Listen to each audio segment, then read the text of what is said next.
Hello, my name is Kunchok, and I'm going to be showing you the project I've been working on. And this is a project that I'm finishing up on, but I hope that this is a project that you get started on and pick up where I left off. And I'll let you know what I mean by that in just a bit. But what this is uh, a device that can go and take input, give output, and can store uh,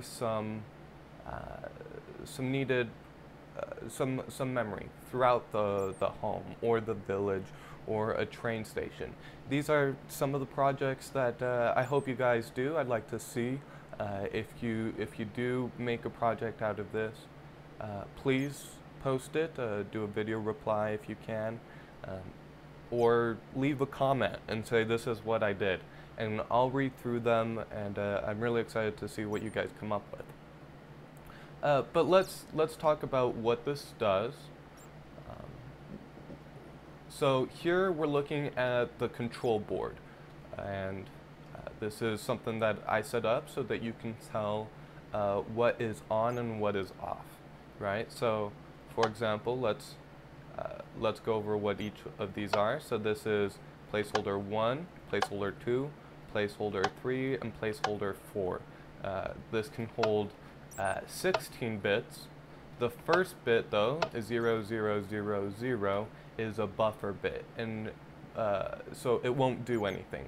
But starting with bit 1, we can save it. So, for example, if we turn bit 1 on,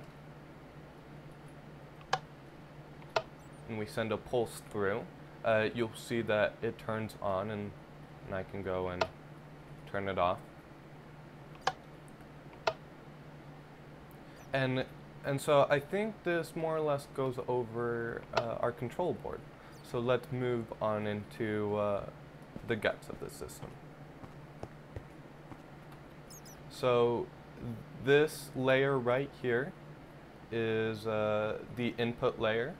This is direct input.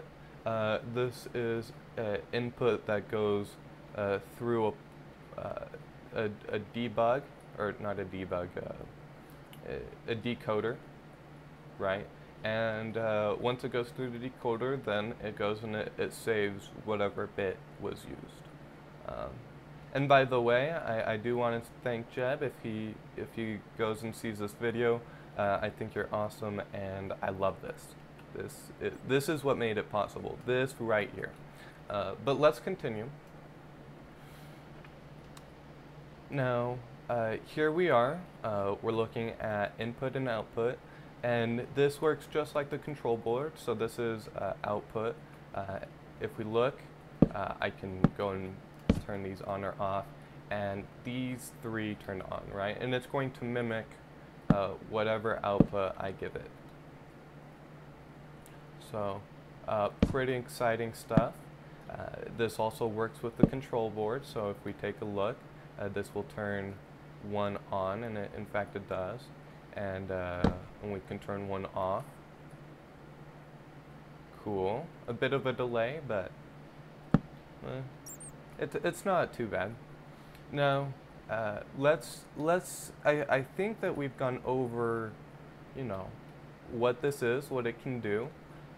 Let's go and make our very first project, and you can do this with me or you can just watch, it's up to you, but I'm going to be making a door for you guys, and very simple, just a door that opens and closes, and you guys are going to be, I hope you're going to be amazed at just how simple it is. I don't want you to look at this and think, oh my goodness, this is so difficult, there's no way I could do a project with this. You are going to need to know how to use Redstone, but I hope that you won't feel like you need to know how this works down to every last redstone wire. So here we have our door. The door, if we look here, very simple. This is the output. We connect a redstone to the output, and then above that we have our door. Now, the output right now is set for 15. You can tell that by this. 1 plus 2 plus 4 plus 8 is 15. And we can go and change it to 1 by replacing these with zeros. And 0 is a redstone wire. It's as simple as that. So now we have our door. It is connected up to 0, 0, 0, 1. And when we go and turn 0, 0, 0, 1 on, then we see that our door opens. And we can then go and close our door. So this is half of it. We're not done yet. This door isn't very useful right now because if you're on the outside, you're going to have a hard time getting inside. So let's make a button for our door that allows us to get inside. And this is where we'll get to this. So what is this? Very simply, it allows us to give very specific input and do it in a kind of automated sort of way. So I don't have to say specifically, you know, I want 0001 done. But I'll show you how it works. But let's start off by connecting it to our button.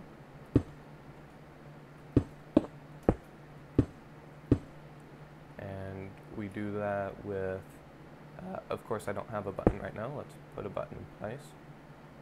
And so it goes and it turns that on, and then we are just going to go and connect this. Now, one thing to remember, if the line is more than 15, you're going to need a repeater. But let's count 1, 2, 3, 4, 5, 6, 7, 8, 9, 10, 11, 12, 13, 14, 15. That just barely made it, so we won't need a repeater. Now, let's go over how to give an instruction. So the instruction that we want to give is turn 1 on, right? That means open the door, right? So this is on, and this is 1, 2, 3, 4, and to turn 1 on, we turn 1, and then that's all there is to it. Actually, we're done. So if I press this button now, we'll see that the door opens, that it's updated, and let's go and turn off our door, and that's going to be the end of the video. So thank you so much for your time. The download is in the description, and I hope to see some projects soon.